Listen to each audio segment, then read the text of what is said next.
আমাদের কাছে 15 লক্ষ টাকা দামের ছাগল আছে, বাট বেশিরভাগ মানুষ জানেন না যে আমাদের কাছে আসলে 15,000 টাকা দামের ছাগলও আছে। যারা ট্রল করতেছে তারা আসলে এই ছাগলের ব্যাপারে জানে না। এটা হচ্ছে লেগে পৃথিবীতে সবচেয়ে বড় জাতের ছাগল হচ্ছে এই বিটল জাতের ছাগল। বিটল এবং এটার হাইট হচ্ছে, মাথার হাইট হচ্ছে 62-63 ইঞ্চি হাইট, আর হচ্ছে এটার ওজন আছে 175 কেজি ওজন এবং দেখতে খুব সুন্দর এবং ওয়ান পিস ইন বাংলাদেশ। এটার আর দ্বিতীয় পিস বাংলাদেশে কেউ দেখাতে পারবে না। এই গরুটা আমরা 1 কোটি টাকা দাম চাইছি, সেই গরুটার 110 বছরের পিডিগ্রি আছে, মানে 110 বছর ধরে ওর বাবাকে, ওর মাকে, ওর দাদাকে, এই লিনিয়েজটা আমাদের বংশলতিকা আমাদের কাছে আছে। আমার কাছে মনে হয় গত বছর থেকে এই বছর কোরবানির বাজারে গরুর দাম তুলনামূলক একটু কম থাকবে। আসসালামু আলাইকুম, এনটিভির দর্শকদের স্বাগত জানাচ্ছে আমি স্পেশাল করেসপন্ডেন্ট জাহিদুর রহমান। দর্শক, আজকে আমাদের অতিথি বাংলাদেশ ডেইরি ফার্মস অ্যাসোসিয়েশনের সম্মানিত সভাপতি মোহাম্মদ ইমরান হোসেন, যাকে আপনারা কম বেশি ভার্চুয়াল জগতের মাধ্যমে অনেকেই চেনেন। এই সুশ্রমণ্ডিত চেহারা, বিশেষ করে সম্প্রতি তিনি গরুর বংশমর্যাদা নিয়ে কথা বলে বেশ আলোচনা এসেছেন এবং এটাকে নিয়ে অনেকে ট্রলও করছেন, অনেকে এটা নিয়ে বিস্তারিত আলোচনা করছেন। আমরা আজকে শুনবো তার কথা। মিস্টার ইমরান, এনটিভির পক্ষ থেকে আপনাকে স্বাগতম। আপনি তো আসলে আমার যতটুকু জানি যে আপনি জালালাবাদ স্টিল, লাকি স্টিলের অন্যতম একজন মালিক আর কি। এই বিজনেস ছেড়ে আপনি এগ্রোতে, বিশেষ করে গরুর খামারের ব্যবসা কবে থেকে? আমি গরুর খামারের ব্যবসা সিন্স 2008 থেকে আমার এই সাদিক এগ্রোর কমার্শিয়াল ভেঞ্চার শুরু হয়েছে। তো তখন আমার আসলে ছোটোবেলা থেকে এই গরু ছাগল নিয়ে খুব নেক ছিল এবং পশুপালন, মানে পশু পাখির প্রতি আমার একটা দুর্বলতা ছিল। তো সেই থেকেই আসলে আমাদের এই গরুর খামার শুরু হয়েছে। আমরা চাই, প্রথম থেকে আমাদের ইচ্ছা ছিল যে ঢাকা শহরের মানুষকে কিভাবে নিরাপদ দুধ এবং নিরাপদ মাংস খাওয়ানো যায়, এই আসলে ইচ্ছা থেকে আমাদের এই ভেঞ্চারটা শুরু। এখন আপনার গবাদি পশুর সংখ্যা কত আপনার খামারে? আমার খামারে এখন দুধের গাই আছে 340টা। আমার খামারে আমরা কিছু ষাঁড়ের মাংসের জাত উন্নয়ন করার জন্য একটা ছোট একটা প্রজেক্ট আছে, সেই জায়গায় আমাদের আছে প্রায় 120টা গাভী। আর হচ্ছে লাগে আমাদের কোরবানি যোগ্য, এবার কোরবানি ঈদে বিক্রি করার জন্য আমাদের কাছে আছে 2100 গরু। আমাদের কাছে ছোট ছাগল, অনেকে জানেন যে আমাদের কাছে 15 লক্ষ টাকা দামের ছাগল আছে, বাট বেশিরভাগ মানুষ জানেন না যে আমাদের কাছে আসলে 15,000 টাকা দামের ছাগলও আছে। 15 লক্ষ টাকা দামের ছাগল আছে একটা, কিন্তু 15,000 টাকা দামের ছাগল আছে 1000টা। কিন্তু মানুষ 15 লক্ষ টাকা দামের ছাগলটা নিয়ে অনেক ট্রোল হচ্ছে, কিন্তু আমার কাছে 15,000 টাকা দামের ছাগল 1000টা আছে, এটা নিয়ে কেউ কথা বলতেছে না। তো যাই হোক, আমাদের কাছে এই স্বাভাবিক যে ছোট সবার জন্য ক্রয় ক্ষমতার মধ্যে যে ছাগলগুলো, এগুলোর সংখ্যাই আমাদের কাছে বেশি। স্পেশাল রেয়ার জিনিস আসলে রেয়ার জন্যই দাম বেশি হয় এবং রেয়ার জিনিস একটা দুইটার বেশি হয়ও না। তো সুতরাং রেয়ার জিনিসের মার্কেটও অনেক ছোট। তো রেয়ার জিনিস আমরা আসলে বেশিরভাগ সময় আর কি আমাদের প্রচার প্রচারণার জন্য আমরা রেয়ার জিনিসগুলো সবসময় লালন পালন করে থাকি। আমাদের রেয়ার জিনিসগুলোতে যে খুব বেশি একটা প্রফিট হয় তা না, বাট এটা আমাদের প্রচার প্রচারণাতে অনেক সহায়ক ভূমিকা পালন করে, এর জন্য আমরা রেয়ার জিনিসগুলো লালন পালন করি। এছাড়া আমাদের কাছে রেগুলার আপনার 1 লক্ষ টাকা, 1,20,000 টাকা দামের গরুও কিন্তু প্রচুর আছে। ওই 1 কোটি টাকা দামের গরু একটাই আছে, বাট 1 লক্ষ টাকা দামের গরু কিন্তু আমাদের কাছে শয় আছে। কিন্তু এইটা কারোর মুখে নাই, কিংবা কেউ এটা নিয়ে সমালোচনা করে না কিংবা আলোচনা করে না, বাট 1 কোটি টাকা দামের গরু একটা, এটা নিয়ে প্রচুর আলোচনা এবং সমালোচনা। তো এই যে গবাদি পশুর ব্যবসায় আপনি এসেছেন 2008 থেকে, আবার অ্যাপারেন্টলি আপনাদের অন্য ব্যবসা আছে, লাভজনক কোনটা, স্টিলের বিজনেস না এই ক্যাটেল বিজনেসটা? ওয়ালটন ফ্রিজ কিনে অনেকের মতো আপনিও হয়ে যেতে পারেন মিলেনিয়াল, সেরা পণ্যের সেরা অফার। আসলে স্টিলের বিজনেসে আমার অনেক আর্থিক লাভ হয়, আর ক্যাটেলের বিজনেস থেকে আমার অনেক মানসিক লাভ হয়। আমি আসলে ক্যাটেলের বিজনেস থেকে অনেক মানসিক পরিত্রাণ পাই, মেন্টালি আমি অনেক খুশি হই এই বিজনেসে নিজেকে ইনভলভ করতে পেরে। আর স্টিলের বিজনেস থেকে আমার রুটি রুজি হয়, আমার পেট চলে, সংসার চলে। তো স্টিলের বিজনেস থেকে আর্থিকভাবে অনেক বেশি লাভবান হওয়া যায়, কিন্তু মানসিকভাবে হয়তো এত বেশি লাভবান হওয়া যায় না। বাট ক্যাটেলের বিজনেস থেকে আর্থিক লাভটা অনেক অনেক অনেক কম আমরা যদি স্টিলের বিজনেসের সাথে কম্পেয়ার করি, বাট মানসিকভাবে অনেক প্রশান্তি পাওয়া যায়, অনেক রকমের মানুষের সাথে ইন্টারেকশন হয়, অনেক সুন্দর সুন্দর ভার্সেটাইল পশু পাখি নিয়ে কাজ করা হয়, খুব ভালো লাগে। তো বলছিলেন 1 কোটি টাকা দামের গরু এবং 15 লাখ টাকার ছাগলের কথা। এই যে 1 কোটি টাকা দামের গরু এবার কোরবানিযোগ্য পশুর তালিকায় উঠেছে, তো এই গরুটার বিষয়ে একটু জানতে চাচ্ছি যে এটার দাম মূল্য 1 কোটি টাকা। অনেকে তো চিন্তা করবে মাংসের ওজনে, কিন্তু আপনার ব্যাখ্যাটা কি? এই গরুটা যদি আসলে মাংসের ওজনেও চিন্তা করে থাকেন তাহলেও কিন্তু এই গরুটার প্রাইস অনেক রিজনেবল। মাংস তো হচ্ছে সব মাংস আসলে একরকম না। যেমন আমরা জানি যে ওয়াগু বিফ এটা হচ্ছে গিয়ে 50 থেকে 60 হাজার টাকা কেজি 1 কেজি মাংসের দাম বিক্রি হয়। তো এই গরু যেই মাংস উৎপাদন করে সেই মাংসটাও কিন্তু ওই ওয়াগু বিফের মাংসের সমপরিমাণে মানে খুব কাছাকাছি কোয়ালিটি হয়। তো সুতরাং আপনার জিনিসটা হচ্ছে আপনার রূপাকে স্বর্ণের সাথে কম্পেয়ার করলে হবে না, সোনাকে রূপার সাথে কম্পেয়ার করলে হবে না। আপনার এই গরুও এই ওয়াগু টাইপের অনেক লিন মিট, এবং আপনারা গুগলে সার্চ করলে দেখবেন যে most list cholesterol red meat producer কিন্তু হচ্ছে ব্রাহ্মা জাতের গরু। তো এইটা একটা সবচেয়ে বড় কারণ যে মাংসের টেস্টটা অসম্ভব ভালো। এবং আপনারা ইন্টারনেটে সার্চ দিয়ে দেখবেন যে ওয়াগু বিফের দাম কত। ওয়াগু বিফের মিনিমাম প্রাইস হচ্ছে স্টার্টিং ফ্রম 30,000 টাকা পার কেজি টিল 60,000 টাকা পার কেজি। তো সেই তুলনা করলে কিন্তু এটার দাম অনেক কম। আর হচ্ছে এটার সাইজটা হিউজ। 1400 কেজির গরু কিন্তু সচরাচর হয় না। আমরা হয়তো বা অনেকের প্রান্তিক কৃষকরা না জেনে না বুঝে বলে ফেলেন 1400 কেজি 1500 কেজি, বাট আমরা প্র্যাকটিক্যালি স্কেলে মাপতে গেলে তখন দেখি এগুলো 800 কেজি 900 কেজি হয়। বাট আমরা যেটার কথা বলতেছি সেটা স্কেলের ওজনে 1420 কেজি 1430 কেজি এরকম ওজন আছে। তারপরে লুকসটাও অনেক বিউটিফুল। মানে ওভারঅল সব কিছু চিন্তা বিবেচনা করলে এটা একটা রেয়ার স্পিসিস, মানে রেয়ার একটা অ্যানিমাল, এর জন্য প্রাইসটা আসলে এত বেশি। তো এই গরুকে আপনি কি খাওয়ান?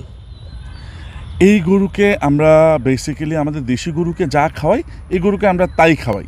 আমরা ঘাস, কুড়া, ভুসি, নর্মাল খাবার, এটার মধ্যে কোনো স্পেশাল খাবারের তাদের প্রয়োজন নাই। তারপরেও এত দাম?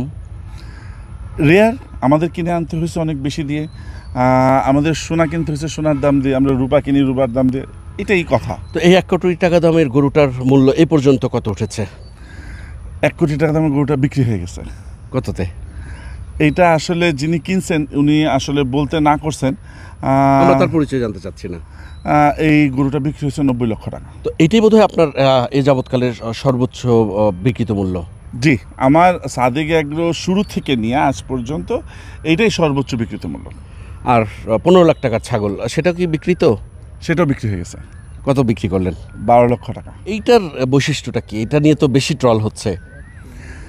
এটা নিয়ে আসলে ট্রল হওয়ার কিছু নাই। যারা ট্রল করতেছে তারা আসলে এই ছাগলের ব্যাপারে জানে না। এটা হচ্ছে পৃথিবীতে সবচেয়ে বড় জাতের ছাগল হচ্ছে এই বিটল জাতের ছাগল। বিটল, এবং এটার হাইট হচ্ছে, মাথার হাইট হচ্ছে 62-63 ইঞ্চি হাইট, আর হচ্ছে এটার ওজন আছে 175 কেজি ওজন, এবং দেখতে খুব সুন্দর, এবং 1 পিস ইন বাংলাদেশ। এটার আর দ্বিতীয় পিস বাংলাদেশে কেউ দেখাতে পারবে না। এই যে অনন্য জাতের গরু ছাগলের কথা বলছিলেন, এগুলো আপনারা সংগ্রহ করেন কিভাবে? এগুলো আসলে আমরা বিভিন্ন জায়গার থেকে সংগ্রহ করি। আমরা দেখা গেছে যে নিজেরা এগুলোকে ব্রিড করেও তৈরি করি অনেকভাবে। আমাদের কাছে আসলে আমরা যেহেতু এই খামার জগতে একটু সবসময় মার্কেটিং নিয়ে এবং পরিচিতির মধ্যে, মানে মধ্যে টক অফ দ্য টাউন থাকতে চাই, যার কারণে আমরা এই রেয়ার স্পিসিসগুলো সবসময় আমাদের কালেকশনে রাখতে পছন্দ করি। এর জন্য আমরা নিজেরাও ব্রিডও করি, আবার বাইরে থেকে কখনো কারোর কাছে পাওয়া গেলে সেটাকে সংগ্রহ করে নিয়ে আসি তাড়াতাড়ি করে, যাতে আমাদের কাছে থাকে রেয়ার জিনিসগুলো। আর যেটা বলছেন যে 1 কোটি টাকা দামের গরু, সেটার বংশ নিয়ে কথা বলতে গিয়ে দেখলাম যে আপনি অনেকটা তোপের মুখে। এই গরুর বংশ, এটার বিষয়ে একটু কিছু বলবেন?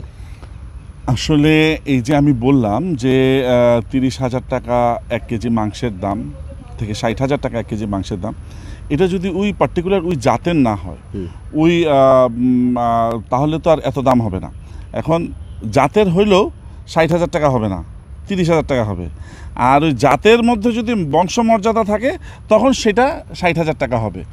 জাতের মধ্যেও বংশমর্যাদার একটা ভ্যালু আছে, আমরা যেটা বলি পিডিগ্রি। আমার যেই গরুটা আমরা 1 কোটি টাকা দাম চাইছি সেই গরুটার 110 বছরের পিডিগ্রি আছে, মানে 110 বছর ধরে ওর বাবাকে, ওর মাকে, ওর দাদাকে, এই লিনিয়েজটা আমাদের বংশলতিকা, বংশলতিকা আমাদের কাছে আছে।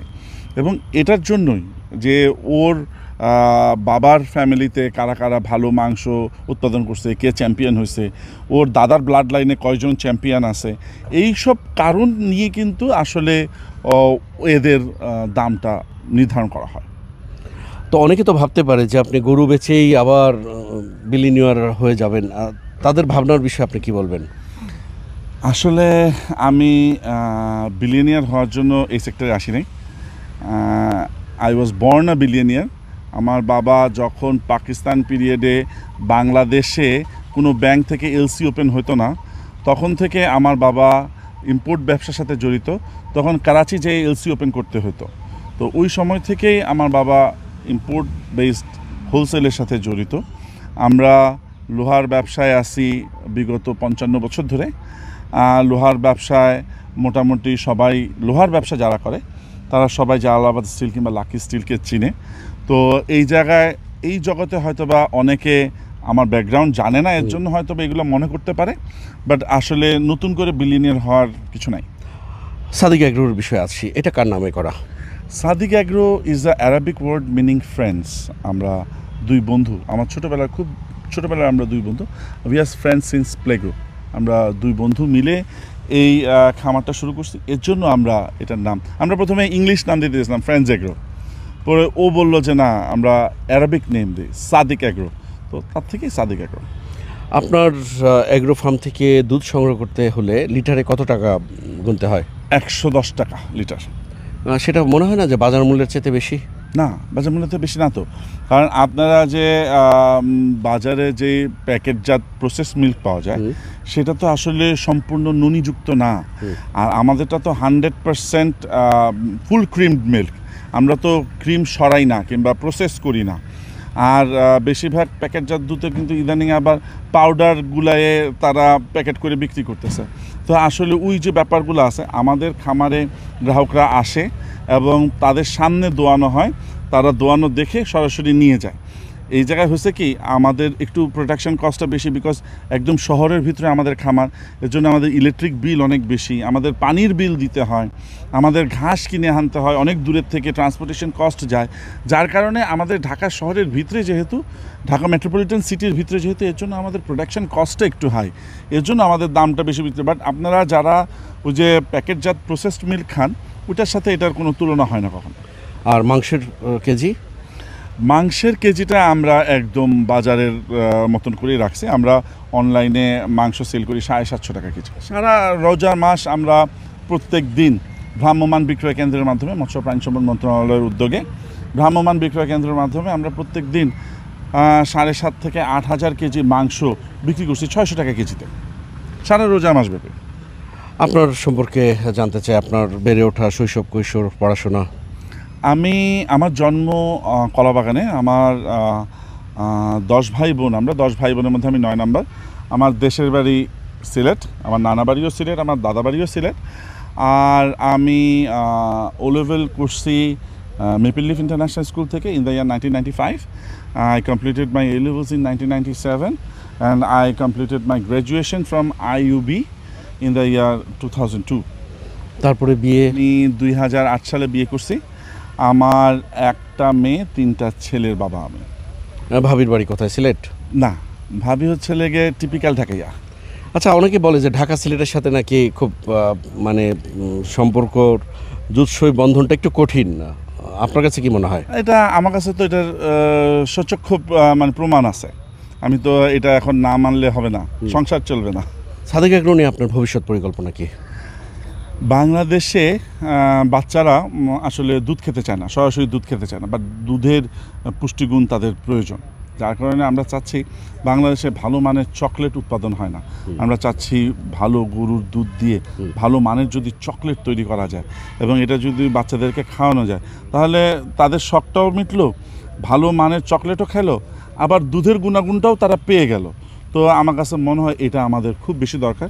I am very much looking forward যে আমি ইনশাল্লাহ অচিরে এরকম একটা কাজ করব। প্রতিদিন আপনার খামারে কি পরিমাণ দুধ উৎপন্ন হয়? আমাদের প্রত্যেক দিন 2600 থেকে 2700 কেজির মতন দুধ হয়।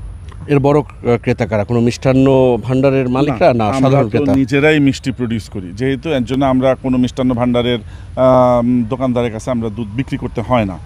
আমরা আমাদের এই যা দুধ হয় সকালে এবং বিকালে পুরোটাই সরাসরি গ্রাহকরা এসে নিজেরা টাকা জমা দিয়ে টোকেন নিয়ে লাইনে দাঁড়ায় নিয়ে যায়। আর আমাদের নিজেদের মিষ্টি দই তৈরি করার জন্য যে দুধটা লাগে, এটা আমাদের আশেপাশে আরও কিছু কিছু ছোটো ছোটো খামারিরা আছে, তাদের কাছ থেকে আমরা প্রত্যেক দিন প্রায় 1200 থেকে 1500 কেজি দুধ আরও সংগ্রহ করে এই কাজটা করি। কুরবানির বাজার, ঈদের যে গবাদি পশুর বাজার, এটা কি নিয়ে আপনার এই সম্ভাবনাটা কেমন দেখছেন, মানে আপনার বিজনেস সম্ভাবনাটা? হ্যাঁ, আমার কাছে মনে হচ্ছে এইবারের 2024-এর কুরবানির বাজারে খামারিদের খুব একটা লাভবান হবে না, বিকজ অলরেডি মন্ত্রণালয় থেকে এবং অধিদপ্তর থেকে এটা ডিক্লেয়ার করা হয়েছে যে চাহিদার তুলনায় যোগান অনেক বেশি আছে। তো চাহিদার তুলনায় যোগান বেশি থাকলে দাম কমতে বাধ্য। তো আমরাও খামারিদেরকে বলতেছি, যেহেতু যোগান অনেক বেশি আছে, লাভ কম হোক আর লাভ নাই হোক, যেন বিক্রিটা করে ফেলে, নাহলে আরও পরবর্তীতে বিক্রি করতে না পারলে লস হবে। তো যার কারণে আমরাও এইভাবে করেই আসলে জিনিসটাকে দেখতেছি। কিন্তু একটা কথা প্রচলিত যে আপনাকে দায়ী করা হয় এই গবাদি পশুর দাম বৃদ্ধির বিষয়ে, আপনি নেপথ্য মানুষ, যে আপনার কারণে অনেকে দাম বাড়িয়ে দেয়, এটার যথার্থ কতটুকু? না, এটা আসলে আমি আপনাদেরকে একটা কথা বলি, সেটা হচ্ছে আমাদের ঢাকায় আশেপাশে যে কয়েকটা খামার আছে, তারা সব বড় বড় গরু লালন পালন করে। এখন আপনি দেখেন বড় বড় গরুর মার্কেট শেয়ারটা কত বড়। যেমন আমি যদি বলি, সারা বছর আমাদের প্রত্যেক বছর বাংলাদেশে 1 কোটি গরু প্রয়োজন সারা বছরে, যার 55 লক্ষ গরু আমরা কাটি সারা বছর ব্যাপী, আর 45 লক্ষ গরু আমরা কাটি কোরবানিকে ঘিরে। তো 55 লক্ষ গরু যেটা আমরা সারা বছর ব্যাপী কসাইয়ের দোকানে কাটা হয়, সেটাও কিন্তু সেই ছোটো ছোটো গরুই কাটা হয়, বড় গরু কিন্তু কাটা হয় না। বড় গরু কাটলে এই কসাইয়ের দোকানে পোষায় না। আবার কোনো কোনো কসাইয়ের দোকানে এত চাহিদাও নাই বড় গরুর মাংস বিক্রি করার মতো। একটা বড় গরু কাটলে 300, 400, 500 কেজি গোস্ত হবে, একটা কসাইয়ের দোকানে 300, 400, 500 কেজি গোস্ত বিক্রি করতে পারে না। তারা ছোটো ছোটো গরু কাটে, যেগুলো 80 কেজি, 100 কেজি, 120 কেজি গোস্ত হয়, এইরকম গরুগুলা কাটে। তো এই গরুগুলা কিন্তু বেসিকলি আপনি গ্রামেগঞ্জে যান, সব প্রান্তিক কৃষকরা পালে, যারা নিজেরাই রাখাল, নিজেরাই মালিক, যাদের নুন আনতে পান্তা ফুরায়, অনেক কষ্ট করে তারা এই ছোটো ছোটো গরুগুলো লালন পালন করে। যখন টাকার প্রয়োজন হয় হাটে নিয়ে যায়, কসাইরা এই গরুগুলো কিনে নিয়ে এসে কেটে তাদের দোকানে গোস্ত হিসাবে বিক্রি করে।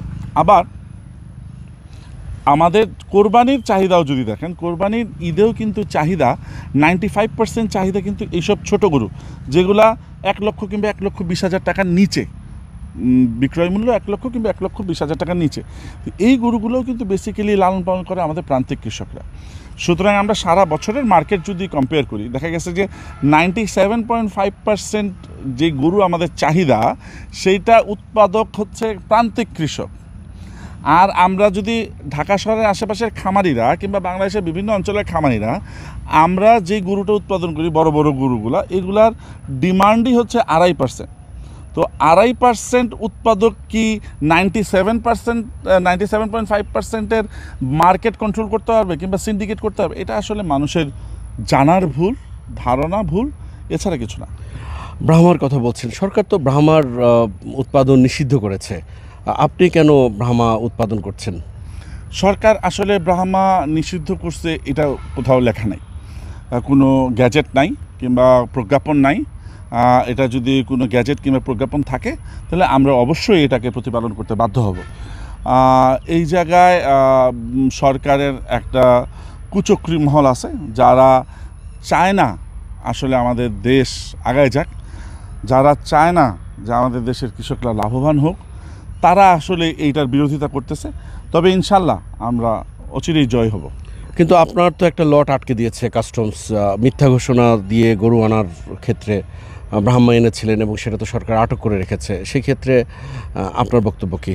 মিথ্যা ঘোষণা দিয়ে আনি নাই, আমার একটাই ভুল ছিল, আমি ব্রাহ্মা বলেই ব্রাহ্মা আনছি, আমি অন্য কিছু বলে ব্রাহ্মা আনি নাই। বেসিকলি আমাদের আমেরিকান একটা কোম্পানির সাথে একটা MOU হয়েছিল।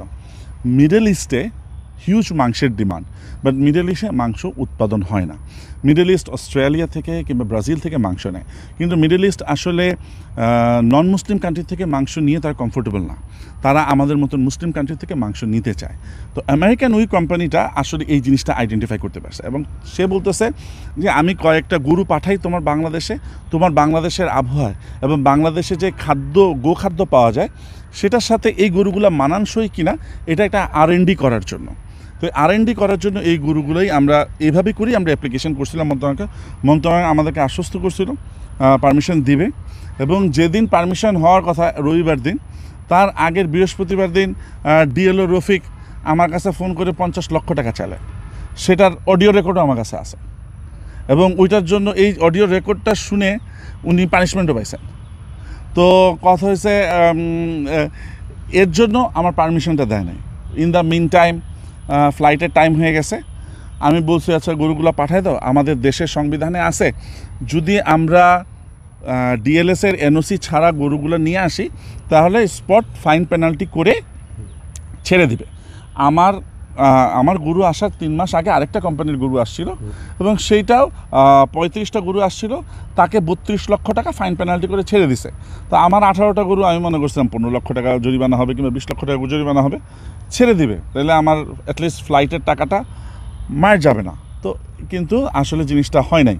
তো ওনারা তখন আমাকে ব্রাহ্মা ইলিগেল, ওনারা যখন ব্রাহ্মা ইলিগেল বলছিলেন, এটা কিন্তু আমেরিকান এম্বাসি থেকে আমাকে যোগাযোগ করছিল, আমেরিকান এম্বাসি তাদেরকে সু করতে চাইছিল, because Brahma is a world renowned breed. আমেরিকায় একটা অ্যাসোসিয়েশন আছে ABBA, আমেরিকান ব্রাহ্মণ breeders association. I am the first person from Bangladesh who is a member of ABBA, American ব্রাহ্মণ ব্রিডার্স অ্যাসোসিয়েশন। তাদের সভাপতি আমাকে ফোন দিচ্ছে যে ইমরান, আমরা বাংলাদেশ সরকারের DLS-এর এগেনস্টে আমরা একটা নোটিশ পাঠাতে চাই যে হাউ ক্যান দে সে যে ব্রাহ্মণ ইলিগেল। কোনো জাতের গরু কোথাও ইলিগেল হইতে পারে না, কোনো জাতি কোনো দেশে ইলিগেল হইতে পারে না। তুমি কোনো জাত এনকারেজ করতে পারো, কোনো জাত ডিসকারেজ করতে পারো, বাট কোন জাত ইলিগেল কিংবা অবৈধ এইটা বলা যাবে না, এটা বলা নিষেধ, আইনত মানে পারমিটেড না, পারমিসেবল না। তো এই জিনিসগুলো অনেক ঘটনা ঘটছে তখন। তো তখন এই গরুগুলো বেসিক্যালি আনা হয়েছিল ওই আমেরিকান কোম্পানির সাথে MOU-র মাধ্যমে, একটা জয়েন্ট ভেঞ্চার, একটা কোম্পানি এই জায়গায় সেট আপ করার জন্য। এই জায়গায় আমরা এই জাতের গরুগুলোকে উৎপাদন করে এই জায়গা থেকে এই গরুগুলা থেকে মাংস আহরণ করে প্রসেস করে মিডল ইস্ট মার্কেটকে স্যাটিসফাই করার জন্য। কিন্তু আলটিমেটলি এইসব বড় উদ্যোগ ওই সময়কার যিনি সচিব ছিলেন, ওই সচিবের এই লোভী মনোভাবের জন্য এই জিনিসটা আসলে সাকসেসফুল হতে পারে না। এনটিভির দর্শকদের জন্য কি বলবেন, আর যারা অন্তত সাশ্রয়ী দামে ভালো একটা কোরবানির পশু কিনতে চায় তাদের উদ্দেশ্যে যদি কিছু বলেন? আমার কাছে মনে হয় গত বছর থেকে এই বছর কোরবানির বাজারে গরুর দাম তুলনামূলক একটু কম থাকবে। আসলে এই জায়গায় সবচেয়ে বড় সমস্যা হচ্ছে, আমি আপনার কথাও যদি বলি, আপনি বছরে একবার গরু কিনেন কোরবানির সময়, আপনি জানেন না যে গত বছরের গরুটা কতটুক ছিল আর এই বছরের গরুটা কতটুকু। আপনি চোখের আন্দাজে বলতেছেন না এই গরু তো গত বছর 10,000 টাকা কম ছিল, এটা হলো আসলে কতটুক সত্য, এটা নট গ্রান্টেড। তো আমাদের খামারে যদি আসেন, আমরা আপনাকে একদম স্কেলে মেপে দেখাই দেব। গত বছর 400 কেজি লাইভ ওয়েটের নিচে যে গরুগুলা ছিল সেগুলা আমরা 525 টাকা কেজি বিক্রি করছি। এই বছর এই গরুগুলাই আমরা 500 টাকা কেজি বিক্রি করতেছি, মানে আমরা 5% ডিসকাউন্ট করে দিছি। গত বছর থেকে এই বছর আমাদের খামারে গরু 5% কম মূল্যে বিক্রি হচ্ছে।